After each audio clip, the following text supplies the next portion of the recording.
Welcome back to the Life After College Athletics podcast. With us today, we have former volleyball player from UC Irvine, Loryn Carter. Loryn was a force to be reckoned with on the court and helped lead the team to beat the University of Hawaii for the first time in school history her senior year. She served as captain for the Anteaters. Wait, I didn't know UC Irvine's mascot was the Anteaters. It is. It is. That's funny. Yeah. Zot zot. I mean, that's interesting that we had a very interesting mascot in high school. Ours was the Wizards. So Oh, The in Winter line with Wizards. questionable mascots. yeah. Anyways, Loryn represented the school as well on the NCAA Student Athlete Advisory Committee. Since graduating, she's held positions in the corporate world as a paralegal, operations coordinator, and in university procurement. Over the last 2 years, she's been building VITAVATE, a premium dietary supplement brand that offers mixed-in drink powders to support heart health, energy, and focus. Welcome to the show, Loryn. Thank you so much for having me, and thank you for the introduction. Yeah, of course. Happy to have you on and excited to dive into your story. First, we'd love to hear your story. If you wouldn't mind giving us a 2-minute drill on who you are, where you're from, and what you're doing now. Absolutely. So, grew up in Pomona, California, about 45 minutes outside of Los Angeles. I started playing volleyball when I was in the fifth grade. I played through high school and then college, obviously. I went to St. Lucy's, which was an all girls private high school in Glendora. We had some success there when I was in high school. Committed to UC Irvine my junior year. I was blessed to be able to play with some of my best friends who actually also went to the school with me. Really enjoyed my time at UCI. I really developed, professionally and as an athlete. I was involved in things like Athletes in Action, which was the student Christian athletic ministry group on campus. And then I was also a political science major and minored in urban and regional planning. Then, after I did my 4 years at UCI, I actually had a fifth year available because I redshirted my sophomore year due to a stress fracture injury. And I think it was really around that time I realized, okay, I don't think I'm going to be playing volleyball, past college. So the seed was planted that I was going to have to like develop my skills outside of there. Initially, I thought I was going to be in politics, but after leaving school, I worked as a paralegal, started working with my mom's small business in operations, and that's where I got the itch for working in business. And she was also in the process of developing VITAVATE, and I saw that she needed some more help on the marketing side. I didn't have any formal marketing experience, but I really do enjoy like being creative and design. So I started with designing our packaging. And while we were working on VITAVATE, preparing for it to launch, I also realized, well, if I'm going to be doing business, I should get an MBA, and where I can have a platform and the space to really hone in on my business skills. So this time last year, I was applying for my MBA, and thank God, I got into UCLA, thankfully with a scholarship as well. So I've been at the Anderson School of Business since July, and it's been really a fruitful experience being able to work on my business and then also being able to, build relationships. And I actually do have a summer internship with CVS Health. So staying within the health space, and really everything's just kind of coming together in a way that I could have never really expected, but it really has been super fulfilling.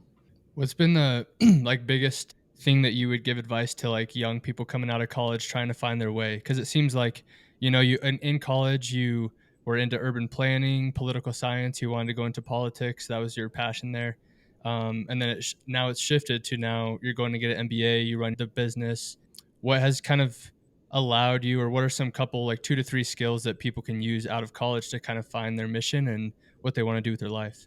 That's a great question. I think something that really has resonated with me post college is being able to define success for myself.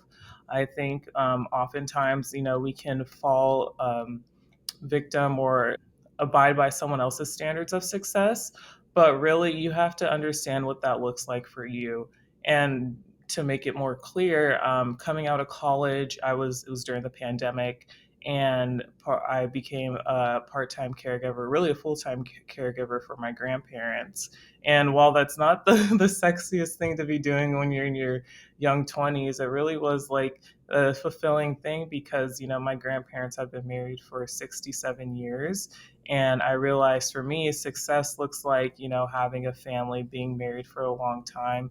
And so if I'm putting myself on the track to do that, whatever it is, if I'm surrounded by people who love me and I get to do work that's fulfilling, then, you know, that is success, right? Obviously, you have to pay the bills. So that's where your, you know, athletic side and your willingness to, you know, put in the work. But I think that you just have to be open to where your journey takes you, because I realized when I was doing the urban planning and I was trying to apply for urban planning school, I was just like consumed with the idea of how much debt I was going to take on. So, to clarify, I had actually committed to going to NYU to be an urban planner, their master's in urban planning, but I was like, God, this is going to be so much debt. And during that time, I was also applying to be an intern at the local cities, my own city's urban planning department. And I didn't get the job, and I was like, "Wait, this is might be a sign that this isn't what I'm supposed to be doing." And so, along with defining success for yourself, like take the signs and take inventory of your strengths and the things that you're good at, because really the answers, that's how you're going to be successful. You know, if you're good at math, like, you know, go ahead and do something geared towards math. And then if you're a people person, you know, something I feel like is more so one of my strengths, you know, be out there, make yourself known to people. And so, yeah, define success for yourself, take inventory of your strengths, and don't be afraid to like take a risk. So being an entrepreneur is risky, you know, and so I think mitigating that risk by maybe not going all the way in initially, right? You know, I was working full time when I first started working on VITAVATE, so I still had the cushion of my own job there. But then now I'm in business school, so I have the cushion of being at school, right? So it's not like I'm all the way in it. Um, there's some support around me, and so, you know, just test it out and don't be afraid to start. I think there's a couple things in there that you picked out that are pretty important for people starting out in their first careers. It doesn't have to be the right career, but I think, like you said, you can take risks, especially at a younger age, and you can go out and find what you like to do and what you're good at. I think your degree can help you get into another sector. I mean, people might think, okay, if I only got a communications degree, there's no way I'm going to work in finance, but that's not necessarily true. I think you can use that to leverage yourself into a position you want to be in. You know, the ultimate goal is to combine the strengths and what you like to do into one, and then you have the ideal job. And it sounds like you're working towards that.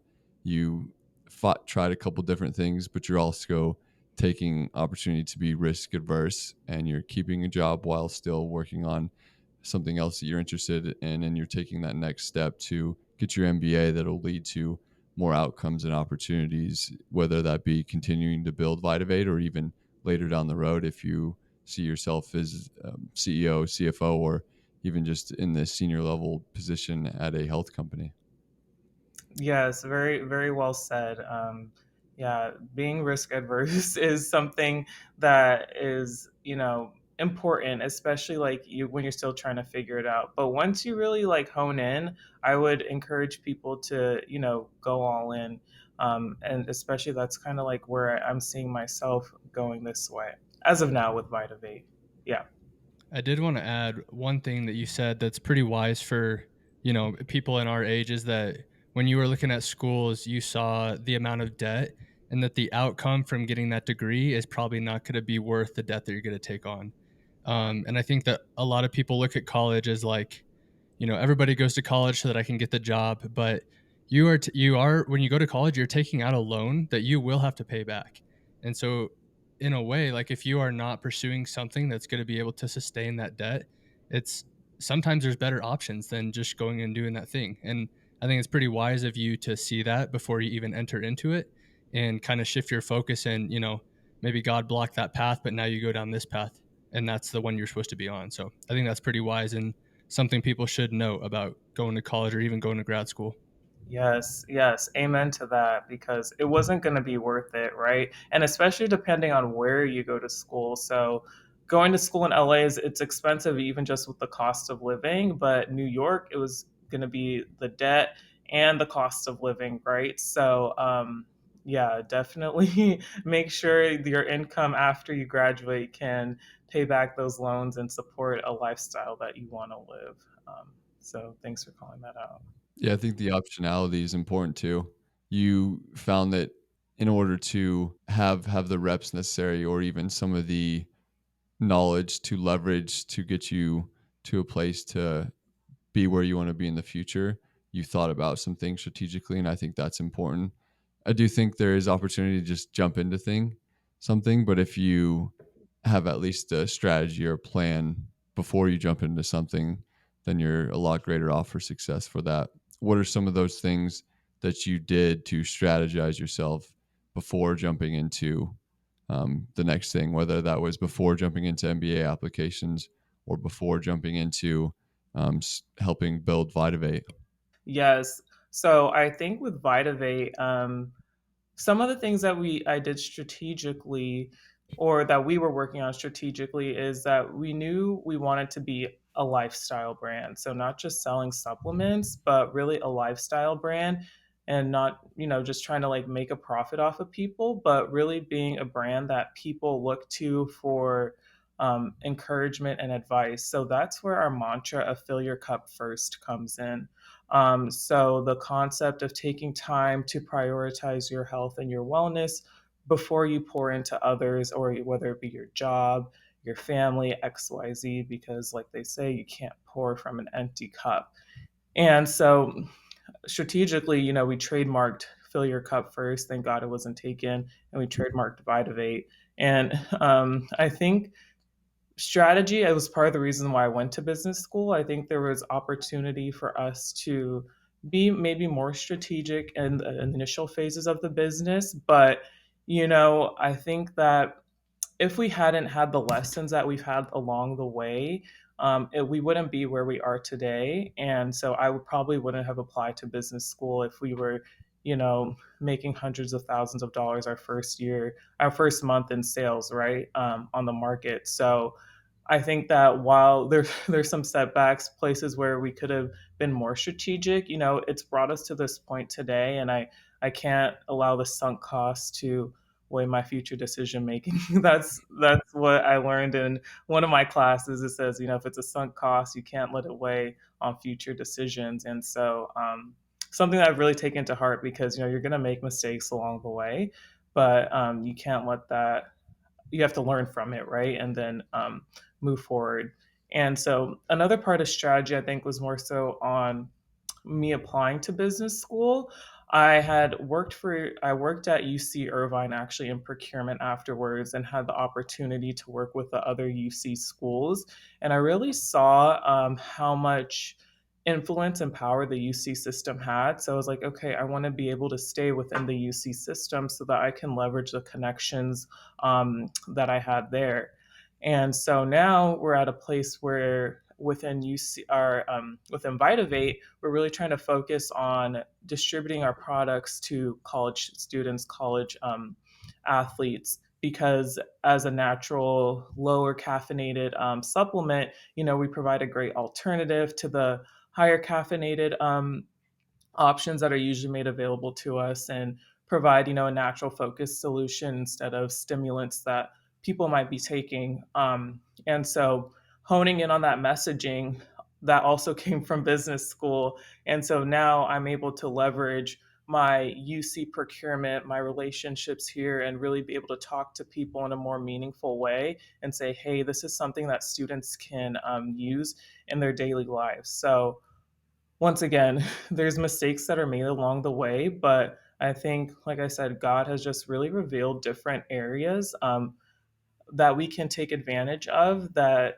had we done in the first months, it would have been ideal. But we're here now, so.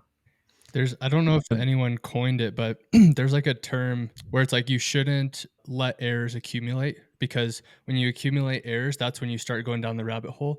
So let's say you make a mistake or you make an error, as soon as you can snap back from that and get back to your mission and get back on track, then that's when you're actually going to succeed. And then that's when you have the mindset of I can use the error or the mistake to actually make my path even straighter. And I think college athletics like teaches you that as well, right? Like if you're in the middle of a game and you know you miss a pass, you miss a catch, like if you continue to let that accumulate and it's miss pass after miss pass, coach is eventually going to pull you out and like you are done. And so Yeah. if you can snap back and you can perform even after those errors, I think that that's super important. And it looks like that's something that you have brought even to business as well. So I think that that's great. Thank you. Thank you. Yeah, a few panic attacks in between, but I think I'm at a point now where I don't get so anxious. And I think also the anxiety came from not having as much clarity or maybe confidence in like my business acumen, right? So that's where going to business school really helped because, you can't expect to be successful in something that maybe you haven't really done before or had like maybe additional guidance. So it's more so about getting the information so that we can be more confident and those errors become less and less. So there's work that's associated with not making errors anymore, right? So whether it's in practice, okay, I have to put some more reps in on passing or, put more time in on serving. And that's kind of what business school is for me. It's like, okay, I have to put more time in on understanding financial statements, how to be a better leader, improving operations. So that way I can see the outcome because it's not just going to happen if I wish for it to happen, right? There's a lot of work that's required. So that was a great call out as well. Would you say that I think you have a lot of composure. You're very sophisticated. You hold yourself to a high standard. Do you think some of that comes from college athletics and also some of that comes from being prepared and doing things necessary to be prepared? Yes. Yeah. I mean, preparation is everything. What's that phrase? It's like failing to prepare is preparing to fail. And so, yeah, learning how to prepare, whether it's like with college athletics, right? Setting your clothes out the night before so that way you're not scrambling in the morning. It's the same thing with business, okay, let me write down everything that I have to do the next day so I'm not spending the first hour of my day. Um, Spending the first hour of my day thinking about what I need to know. I'm already prepared, setting myself up for success. But yeah, I mean, preparation really is everything. And staying composed, that's definitely came from athletics as well.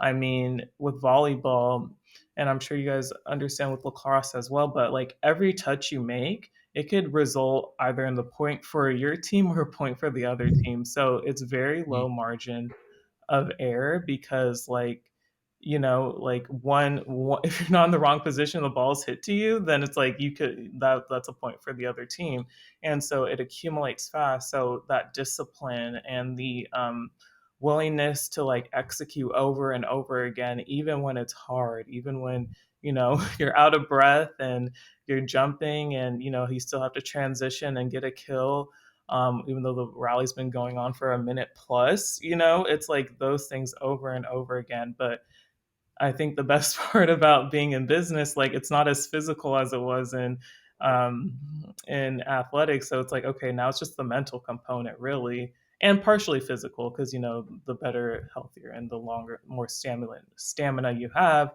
But really, that mental tenacity, that mental stamina to keep going, definitely comes from athletics. And yeah, in prayer, I mean, I can really only say some of the stuff that we've been able to make it through is because of God's grace. But yeah, athletics and God's grace is how I'm really been able to establish myself or learning to establish myself as a business leader. I think there's a bunch of skills in there that we can all point out. And when we're in college and we're playing our sports, we all have enjoyment for the sport. I think that's why we all played it. And so going to practice always isn't the best, but you still enjoy it. You still enjoy lifting weights. You still enjoy the preparation. And I think we all can take that same enjoyment and apply it to our life post college athletics, turn it into a positive. Okay, maybe I don't enjoy sitting at the desk every day or looking at a computer screen every day, but I do enjoy some of the outcomes, and I do enjoy learning, and I do enjoy moving forward and advancing. I think all of us as athletes, nobody wants to be average. So you Yeah. can take those skills and just twist them slightly, and you'll feel some of the same stamina. You build some of that same stamina from just flipping those same skills that you learn in athletics and applying them into the professional working world. And something that you said, I just want to put into different words, but college athletics kind of has a runway. Like when you are 22 or 23, sometimes if you can redshirt a couple years or like you have a COVID eligibility year, like you can have 5 or 6 years of playing eligibility, but eventually your time runs out. Business is something that you can do for the rest of your life. Like you said, as long as you're staying in good health, your mental health is good, your spiritual health is good, you can have a long life of business. You could I talked about it before, but my wife's grandpa is 83 years old and he's still doing deals and still out doing stuff, meeting people. Like he's a beast, and Mhm. it's what that should be pretty encouraging for college athletes to know that your competitiveness doesn't have to end when your college athletic career ends. Business is a game that you can play for the rest of your life. So I think that's pretty cool. Yeah, yeah, absolutely. It is a game that you can play for the rest of your life, and especially when it's something that you really enjoy doing. Like, as hard as it can be sometimes, but I just wake up every day so excited to, like, go on the computer and, like, call people and say, "Okay, you want VITAVATE on your campus?" It's like, and it's just like, it's thrilling, and, I don't know, it's hard, but, like they say, you have to choose your hard. It's hard to watch the business fail, but if it's even harder if you don't put in the work, right? So choose your hard. I mean, it's not whatever outcome it is, it's gonna be worth it, with regards to just giving it your all. So yeah, I like that. I know there's a bunch of people who have said it before, but do the hard things now. So when you do them again, they're easier. absolutely. Wanted to ask, what are the top three things, if you had to put a top three, what are the top three things that you did to prepare yourself to apply for an MBA? Because that itself is not an easy task and can be a long process as well. Yes, it's a great question. The top three things I did, well, I showed up to in-person events. So I was a part of Forte, which is like for women in business, and so they had an event at UCLA, and that's where I met the UCLA admissions person, and among other schools admissions people. And so I think I got really clear on what I wanted out of a school. So I knew, still gonna be working on VITAVATE. So that made me want to stay in Southern California. So I kind of like chopped my list down to all Southern California schools. And then I said, okay, I chopped my list. I wanted to be in the UC system. So that's like any UC school in Southern California. And then I'm also part of the consortium, which is for underrepresented students in business. And so UCLA was the only UC Southern California school. So then UCLA was the only school I actually ended up applying for. But then I also networked with the students who were in the program. So making sure to reach out and talk to the people in the program so that way you can reference them in your essays. And also going back to what I said earlier about being able to define success for yourself. Um, Part of the essay process, you have to do a lot of soul searching. And so thankfully, I had been a part of different groups with regards to like, I'm a part of a T group where we really do a lot of um, we basically talk about what's going on in our lives and how to process it. So thankfully, I had those that experience prior to. But if you don't have a T group or like a spiritual group that you're a part of, really getting clear on what what your why is. So defining success for yourself and what your why is, so that way there's a consistent theme throughout your essays, and it's not that you're just repeating what maybe you think admissions people want to hear, because people want you to bring your most authentic self to the table. So, yeah. So, get clear on what you want out of school, network with the students, and then also understand your why. I think those are all awesome. Thanks for sharing those. Mhm. I think the name dropping in the essay is pretty, you kinda glazed over that, but that's actually pretty valuable too, and you can apply that to other businesses as well. So, like, even with me with real estate investing right now, like, if I'm cold calling owners, I'll cold call a guy, let's say his name is Larry, and I'll be like, "Hey, Larry, like, we're gonna get coffee, I'm gonna meet, ask how you build your business, whatever." I call another guy, let's say it's Fred, like down the road, and I name drop Larry's name. And Fred and Larry Mhm. are in that location. They've been investing in that location for 20 years. And now all of a sudden, like I just put myself in between Larry and Fred. And now I'm like somehow in this market, even though, I haven't invested there yet, but somehow they both think that I like know of the other person. Like Larry knows I know Fred, Fred knows I know Larry, and now I'm this investor in the mix of them, and they've been investing there for 20 years. So I think like if you can surround yourself with the people that you want to be and be in those groups, I think it's super valuable just because the people and the connections that you meet throughout business are really what's going to propel you further than anything else because we learn from people and people that are successful want to help grab that new guy, the new girl who's coming up and actually has a good work ethic and they want to help that person coming up. It's in every industry, not just applying the MBA. Yeah, absolutely. That's one thing I really has highlighted during my time in the MBA program about it's not the what you know, it's the who you know, and that's why we spend so much time, building connections with our classmates and alumni events and things like that. Because one thing I think prior to the MBA process, I think within the business, I was more of a control, like, I won't say control freak, but, I had a clear idea of like what I wanted done.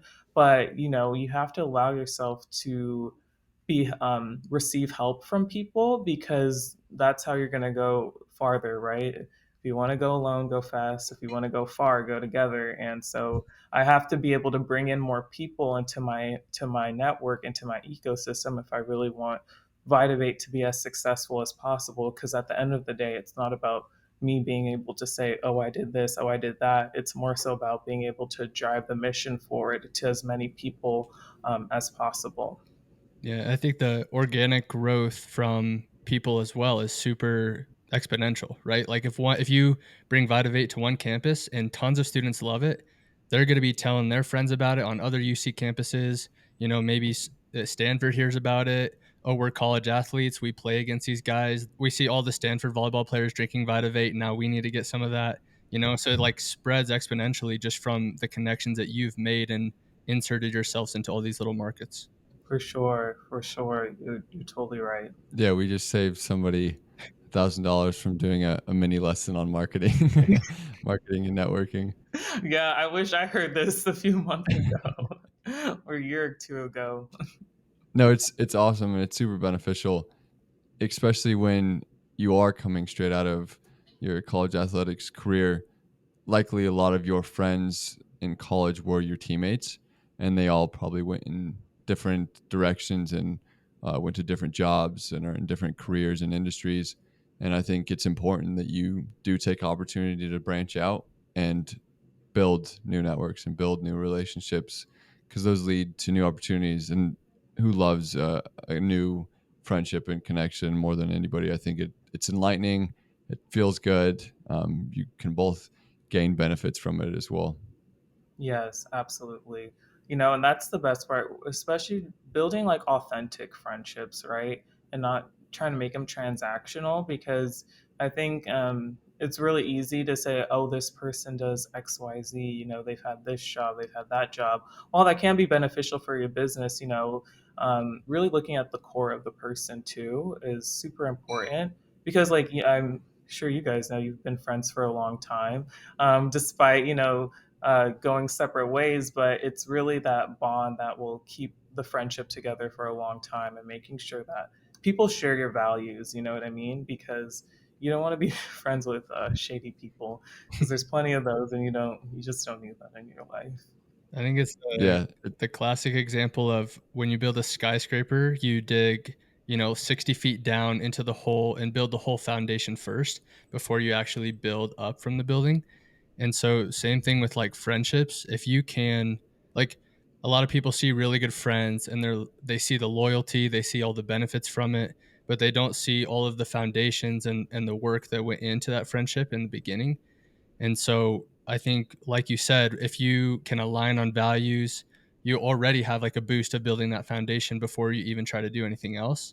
And so aligning on who the people is creates the amazing foundation that good friendships can build on top of. And then you can help each other in business. Then you can do whatever on top of that. Amen. We'll shift gears here a little bit. I think it's also important that we talk about kind of the foundations of how you're going to set yourself up for the next steps in your career, even the next steps in life. I think a lot of that is being healthy, staying active.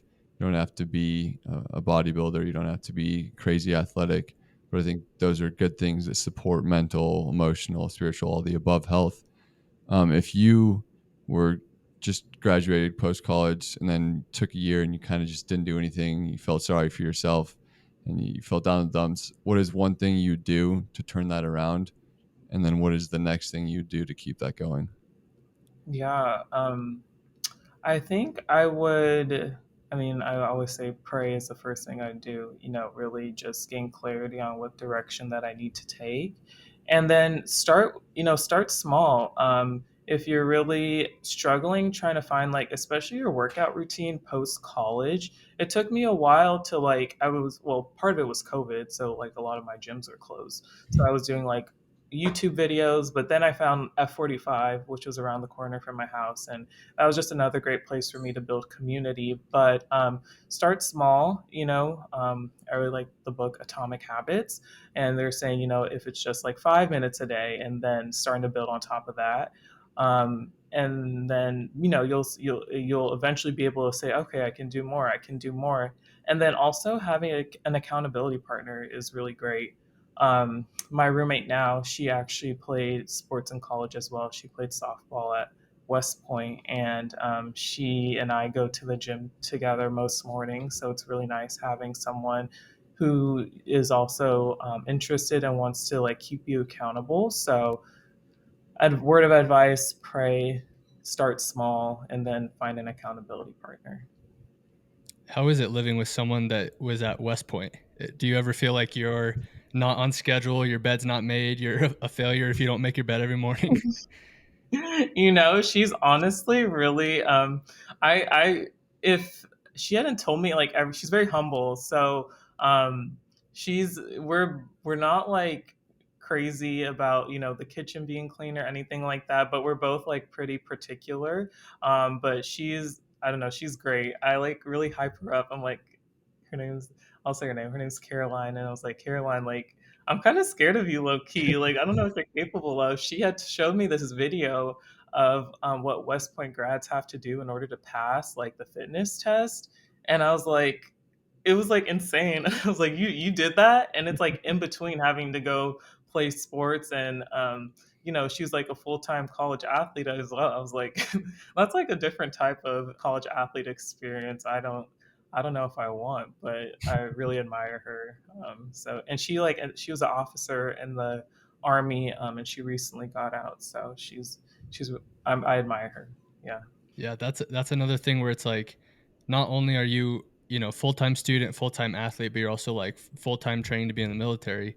And that was something like when we were scouting Air Force, every year we played them, we were like, we're watching their film, maybe their stick skills aren't that great, but we know they're going to be athletes. Like they're going to be big, strong, fast dudes. And like my junior year, right before COVID canceled the rest of our season, we were playing at Air Force in Colorado Springs, and so like guys from Buffalo, New York, like we're playing at elevation in their hometown, and they're just these beasts of athletes.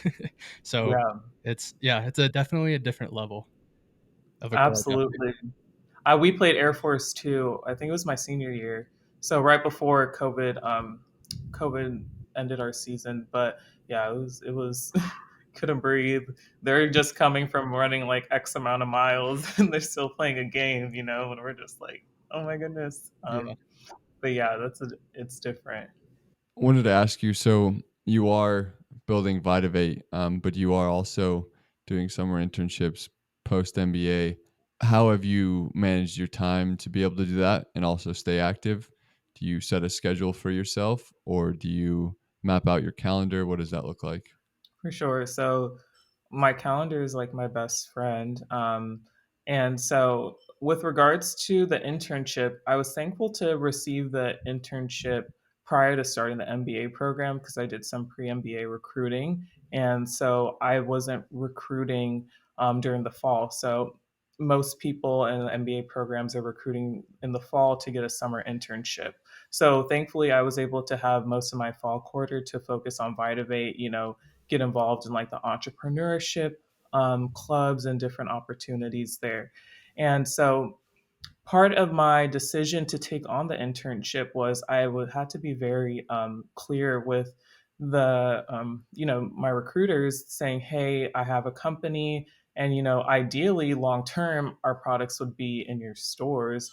And thankfully, they were receptive and gave me advice on how to navigate my summer internship to get the most out of it.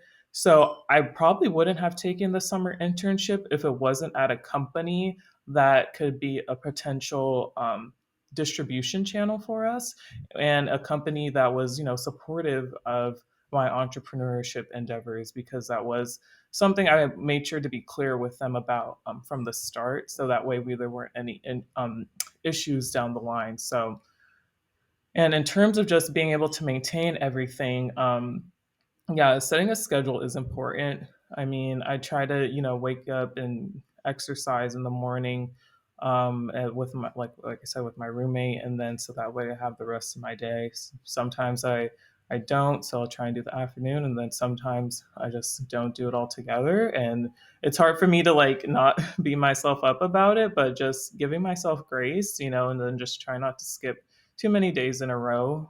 But then also, weighing the pros and cons. If there's calls that need to be made to move the company forward, then like that's going to take precedence. And like I said, I'll do something small. I have like a jump rope in my room and stuff, that I'll try and get in. So yeah, it's really being flexible. I think really giving yourself grace, because I think being recognizing, I'm doing a lot, and I think as athletes, you're used to doing a lot, so like that's like the standard. It's like, okay, like, but I could do more. I could do more. I could push myself even more. But then also recognizing that there's time that I have to take, you know, time to socialize, because if I go through the whole MBA journey and I'm not making new connections, then like that's a really big missed opportunity. So really just being able to weigh, okay, last week I was more social, this week I'm going to tone it down, really focusing on the business, and then just maintaining a balance, is the best way I can describe it. I think that's one of the hardest things. I think as a college athlete, like you were saying, you're busy all the time. You're doing a bunch of stuff, and sometimes I find myself doing tasks that are maybe not as productive as other tasks that I could do, and it's really just busy work of me like doing random stuff. Like you feel productive emptying out the dishwasher, but really like you need to get to work and like stuff like that. Like it needs to be done. You're not being unproductive, but how would you say that you balance some of those things while you're building a company and going to school? How do you find the like explicit line where I'm now socializing and I'm not thinking about business and I'm not thinking about school, and then this is the line where like I'm all in 100% focused and I'm dialed in working on what I need to work on? Or is it still kind of a blend of both? Yeah, I think with VitaVate and like school, there'll be opportunities that come up like the week before, like a networking event. So I'm a part of like these different organizations called Naturally LA, so that's like CPG focused things, and then different like health and wellness groups. And so I say whatever takes priority is where I can, if there's an opportunity for me to showcase VitaVate, then I'm going to do it. So if I could be social and then also make it a marketing opportunity, then like that's worth my time.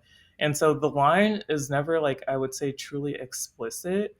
I would say go back to prayer, just like asking God to guide my steps and like show me where I should be, because a lot of times there's just so much being thrown at you. It's like, oh my goodness, like not one opportunity, it's gonna mess me up. But something that I learned, the most important thing that I have to do for myself is just be diligent, right?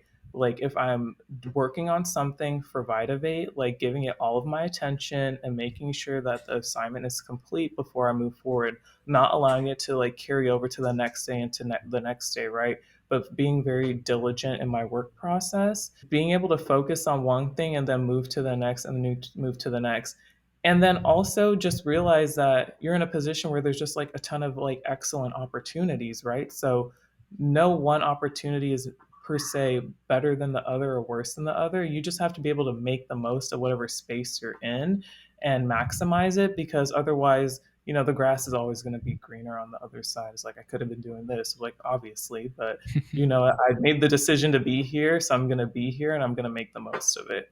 A lot of people they see the grass is greener and then they switch. And I think Alex Hermosi says there's like four levels of actually trying to get somewhere to be successful.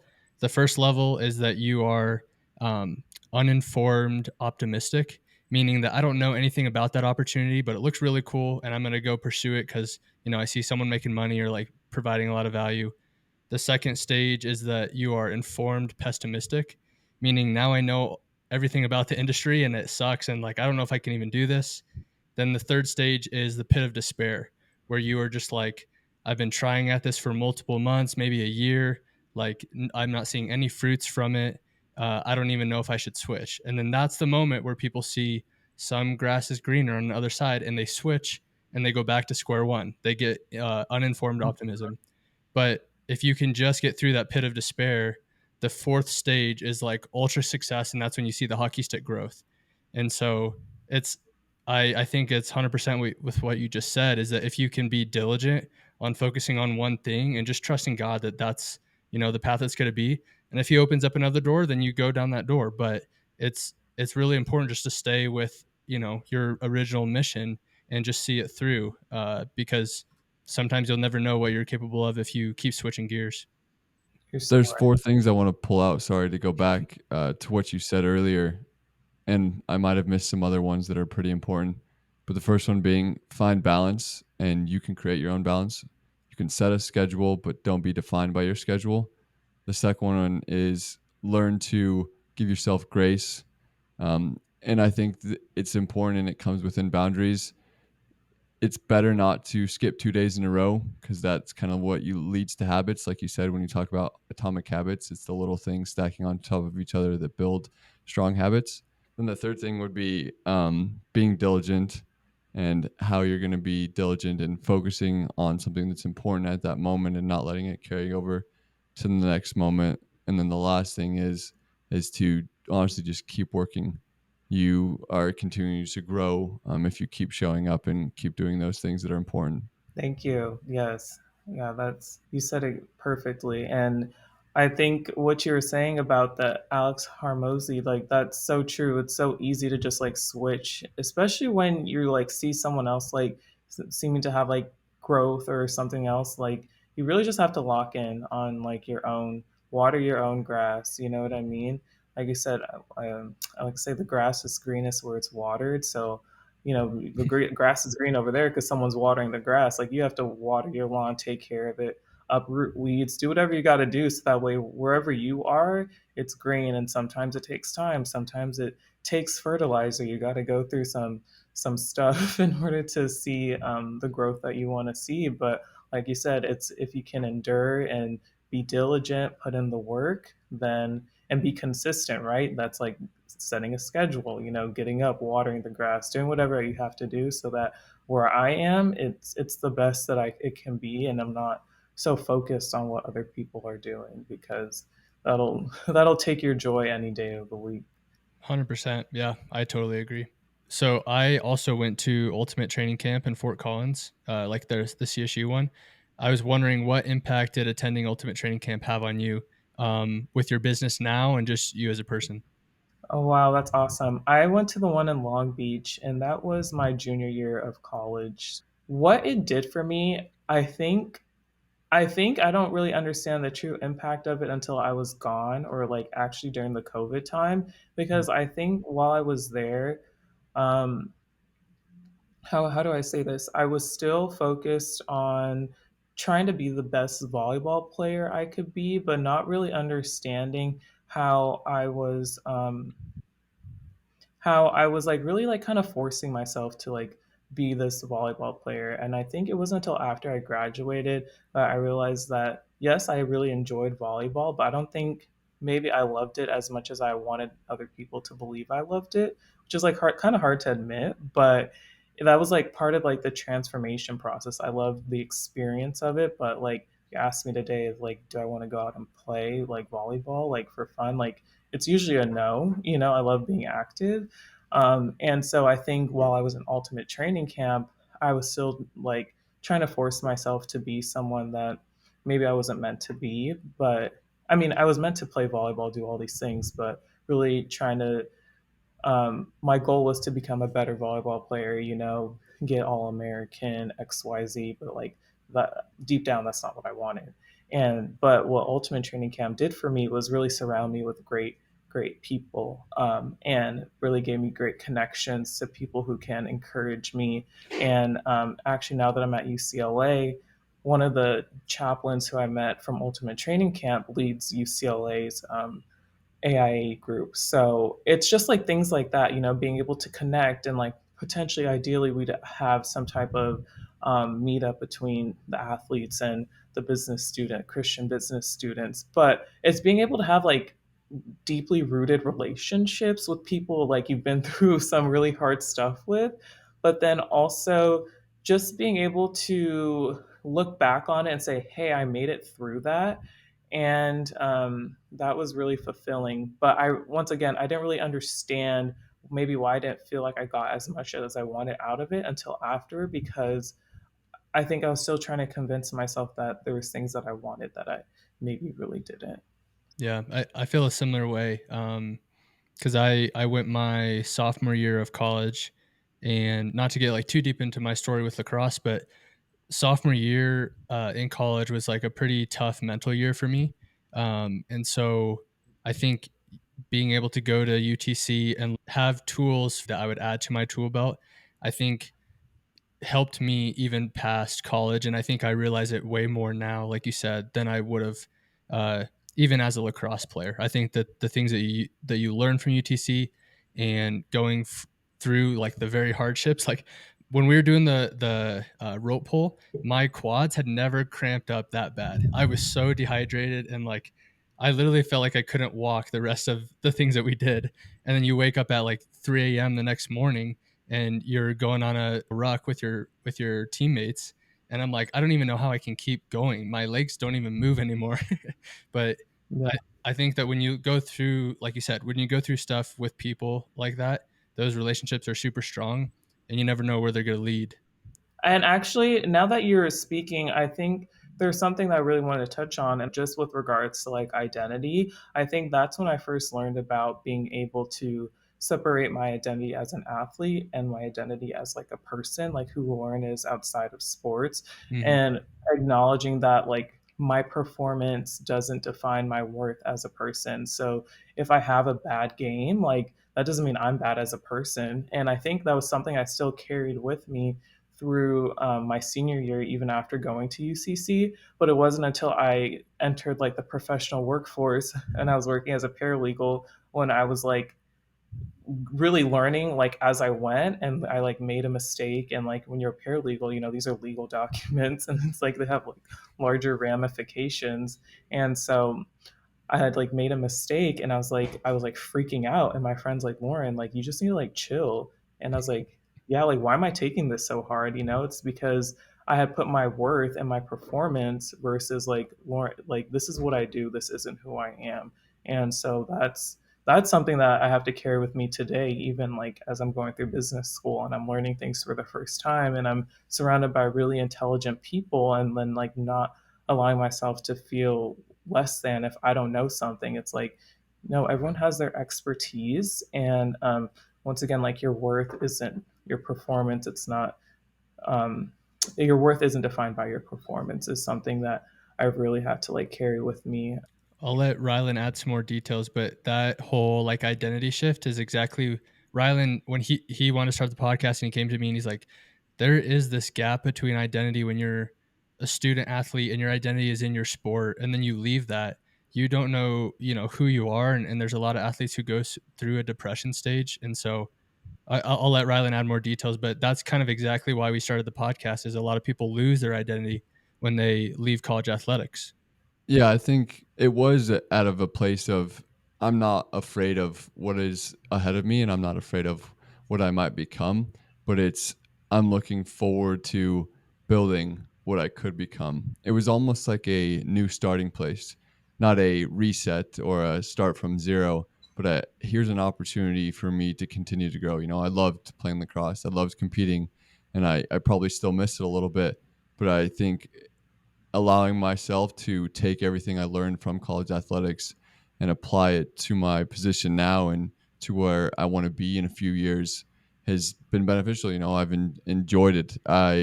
At my own fault, used to be a very stubborn person. I was the person that just wanted to work hard all the time because I thought that's what led to success. And I thought, okay, if I'm the one showing up every single day and working hard, but I don't make any connections or have any friends because of it, I'm missing out on a lot of opportunities. And I ultimately switched my mindset and changed like, hey, there's a lot more out there than just working hard, and a lot more out there than just defining success by the dollar value or the status or the influence, all the above. And so that's kind of ultimately what led to me having a conversation with Jake, like, hey, we can't be the only ones. There's got to be others out there like us, and like yourself, Loryn, that still enjoy competing, but competing in a new realm. We're on a different fighting stage now. Yeah, yeah, absolutely. And I think it's like competing with yourself, you know? Like I'm competing with the person that I was yesterday. If I'm giving this new information on how to be better, like I need to take that and apply it to how I'm going to be better today, because I think we get to receive so much information now. There's so many opportunities to, start businesses and do great things, but it means nothing if I don't apply it to my own life. And so, yes, while sports before was like competing with another team, but ultimately it's always about, competing with yourself so that you can be the best version of yourself possible. And while doing so, bring people along with you. I think people probably admire your hard work ethic. And then now that you become a person who's more open to, I mean, I don't know if this is exactly correct, but just being able to engage, it's just like they probably admire you more, and like those connections that you get to make with people along the way um, is really cool, because like you compete with yourself and then you inspire others through your work ethic. It's like I can work hard and I can be a personable person and bring people along with me. So yeah, I don't know if that exactly answered the question of like how my identity changed, but I think I kind of touched on it earlier with regards to just being able to separate my identity from my worth, and then furthermore, just as I like go through VITAVATE, taking inventory of my existing strengths. I kind of touched on before as well, but like there's so many things with regards to athletics that have given us, like I would say, like almost superpowers, you know what I mean, that I don't think for a good part of VITAVATE I had really tapped into, just even as my experience as a student athlete, or you know different things like that. And I said, well, why didn't I think I was kind of, I don't know, maybe wanting to establish my identity outside of who I was as an athlete. It's like, okay, that part of Loryn had died, but I hadn't allowed that to really be a super power to drive me forward in this new venture that I was in. So if anybody's listening, and well, I'm sure people are listening, but for those who are listening, don't try to, I guess, separate your identity so much from who you were as an athlete that you neglect all of the great things that it gave you. Really tap into the communities that you were a part of, tap into the relationships that you built during your time as an athlete, because it just makes the journey much more fruitful when you're able to just bring your full self to the table, and then bring every part of you forward. So I love it. I think that's a great way to wrap us up. And I advise people to go back and listen to the last um, minute or so. I think it's really invaluable to everyone, even if you are beyond your years of graduating and you're now in your 30s, 40s, 50s. I still think you can reflect back on your time as a college athlete and apply that to who you are now. It doesn't have to be a rapid thing right out of post college. There's still lessons that we learned when we were 10 that are valuable now. I think that's a perfect transition. Can talk a little bit more lightheartedly now about some hypotheticals. First question we have for you: if you were to start a college university athletics program, what would be the mascot? Definitely got to be better than the Anteaters or the Wizards. Don't hate on the anteaters. I have Don't like hate on this. Peter. Don't hate on Peter. Don't hate on Peter. It's funny how you can try to make a anteater look intimidating. Like this little like angry anteater. Um, Man, the first thing, I don't know if it's gonna be any better, but the hippos. I have a set The obsession with Hippos. baby hippos. Or elephants, just large mammals in general. So yeah, Okay. or elephant.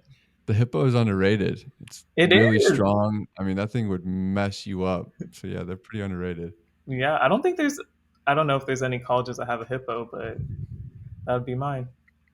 I think you got to go with that because like Tufts has the jumbos, so they're already using the elephant. So I think you got to use the hippo. I And Bama. Oh double yeah, and down. Bama. Another hypothetical. If there's one shoe that you had to wear for the rest of your life, what shoe would that be and why? Oh, I probably wear my Adidas All Stars. I love them. They're comfortable. They're somewhat stylish. And I probably just need to put arch supports in them. That or my Hokas. I always wear Hokas to like exercise when I'm walking around. It's important to keep your knees right, so always have good. That's one thing college also taught me. The most important thing is to have like good arches, because everything stems from your feet. So always wear supportive shoes. So something that's supportive gives me arch support, easy on my knees. Well, sweet Jake, unless you have any other questions, I think we can wrap it up.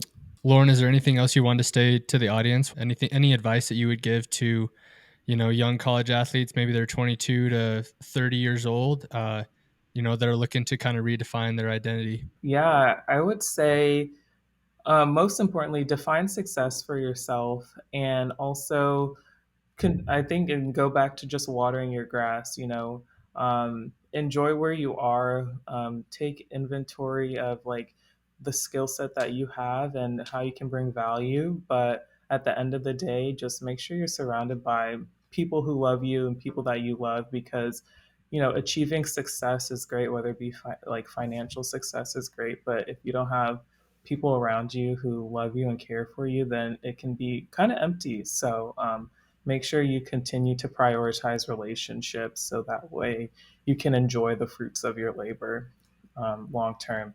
And then also you can purchase VITAVATE on Amazon, our website, vitavate.com, and where else? Walgreens.com, and hopefully coming to a campus near you. Awesome. Well, yeah, Awesome. thanks for coming on. If people want to reach out to you, is just going on VITAVATE on Instagram or LinkedIn, or how can people reach out to you if they have questions for you personally? Yeah, you can reach out to me on LinkedIn, probably a great way to go. It's Loryn and then Carter, Carter. Awesome. Well, yeah, thanks for coming on. I think you have a lot of wisdom to share. We're excited to share your story and, keep working on VITAVATE. I think you guys have a great mission. I love that you guys are filling up your cup first. And then, once it starts overflowing, you guys are going to keep providing a ton of value to a ton of people. So we're excited to watch you grow. Thank you. I'm excited to watch your podcast grow as well. Let me know how I can continue to support. Thank you. Thanks. Have a good rest of your weekend.